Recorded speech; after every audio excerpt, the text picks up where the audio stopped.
How's it going, everybody? Welcome to another edition of The Opinion. Like, subscribe, because I've got more content coming out as we get into the college football playoff. But before I get into the content of this video, make an announcement that this channel, The Opinion Sports Show, is now partnered with Fanatics. So we actually have a partnership with Fanatics with our very own store.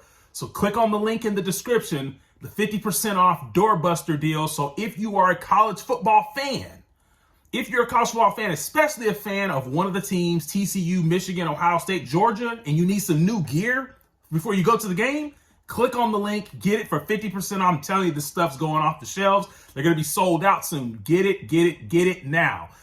If you happen to make a purchase, this channel actually gets a small commission on that as well. So make sure you click it because this stuff is going fast, and you're going to need fresh gear when you step into those stadiums to cheer on your team for the college football playoff as well. But anyway, let's get right into the topic of this video. It is the question that I have is that was Caleb Williams truly the best player in college football this year, or did Caleb Williams somewhat win it by default? No, I'm not saying Caleb Williams is a bad player. I'm not saying Caleb Williams is not deserving. I think everybody who was at the Heisman ceremony, and maybe a few that weren't, are definitely deserving. But at the end of the day, you can only give the trophy to one person. And when it comes to inviting people, you can only invite so many people. But at the end of the day, I'm going to lean more to the side to say Caleb Williams won this Heisman Trophy a little bit by default and basically how the schedule turned out. Now, first of all, I'll give congratulations where congratulations due, because it is hard to even get to the Heisman ceremony, let alone win it. So congratulations to Caleb Williams. I thought he had a good speech, but the only thing part of that speech is he didn't make not one mention of Oklahoma, and he didn't thank not one player, no coach that coached at Oklahoma, not one. I mean, I can understand not thanking the fans, but you put on this Sooner Summit and had all these guys that came into to Oklahoma with you and everything, some who are now transferring out because they came because of you. And you didn't thank not one damn player from Oklahoma, not one damn coach or anything, as if that's not part of your journey. But hey, he won the Heisman, so I guess he can get to do it the way he wants and basically kind of just skip over who he thinks and doesn't think as well. But to get on to the meat and potatoes of this video, I think Caleb Williams in a way won this Heisman Trophy a little bit by default. And here's why. Because essentially, USC's schedule kind of set up perfectly for them. They really didn't play a lot of tough teams early into the season. They played Utah midway through the season, and I was one of the ones on this channel saying that Utah would beat USC, and they did. And when Utah played USC the first time, Caleb Williams played a solid game, but he was outplayed by Cameron Rising. And then after Utah, they had more easy teams where Caleb Williams was kind of more so able to I guess what I'm saying, kind of pad his stats a little bit. And then they had some marquee games at the end of the year, UCLA and obviously Notre Dame. And then they played Utah again, and Caleb Williams was once again outplayed by Cameron Rising. Now, I'm not making a campaign that Cameron Rising should have won it. But what I'm saying is that if you look midway through the season, and in no way am I saying that the Heisman Trophy is won midway through the season, but midway through the season, Hendon Hooker was your runaway winner.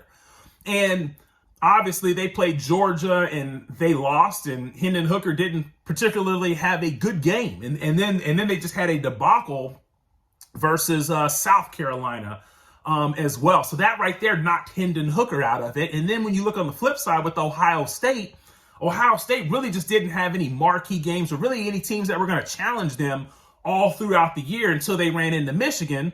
And then obviously Michigan happened to get the best of Ohio State there. And then that right there kind of knocked CJ Stroud out of it. Max Duggan, nobody really talked about Max Duggan until the end of the season. And so therefore, I don't think Max Duggan had quite enough, because I think a lot of people had turned in their votes and they had already voted for Caleb Williams. And so at the end of the day, I think Caleb Williams was kind of just the last man standing, because if you look at the stats, I think Hendon Hooker probably blew Caleb Williams out of the water when you look at when you just look at the pure stats of it. You know, I don't have the stats right in front of me as I'm making this video. I will definitely do the research on that. But if you look at the majority of the season, Hendon Hooker outplayed Caleb Williams, and then he stumbled up at the in a couple of games against very tough teams, and he didn't win it. So if you're a Tennessee fan, I really want to hear from you. Do you think Caleb Williams is the deserving winner of the Heisman Trophy? And if not, who do you think would win? Because essentially what I'm asking you is that what if Hendon Hooker played in the Pac-12? What if he got to go against the same schedule that Caleb Williams got to go against? Would we perhaps see a different Heisman Trophy winner tonight? What about a guy like Max Duggan? What if TCU was in the Pac-12? I mean, I personally think TCU would be 12-0 or 13-0 if they played in the Pac-12, because the Big 12 is just a heck of a whole lot more of a better conference than the Pac-12 is. Or what about a guy like CJ Stroud? What if Ohio State played in the Pac-12, which is not very strong, and he was kind of able to kind of pad his stats the way that Caleb Williams did as well? So once again, I know Caleb Williams is a good player, but I think this year it was kind of more like last man standing. And when I say last man standing, although they did lose to Utah, once again, I think a lot of people had turned their votes in. And USC was kind of just that last team that had a Heisman hopeful out there that hadn't got that next loss yet, the way that Ohio State, the way that Tennessee did as well. And then, like I said, Max Duggan, I just don't think that there was enough meat on the bone because people didn't really start talking about him until the actual Big 12 championship game. So I want to hear from you folks out there. Leave your comments. Like I said, like, subscribe, leave your comments.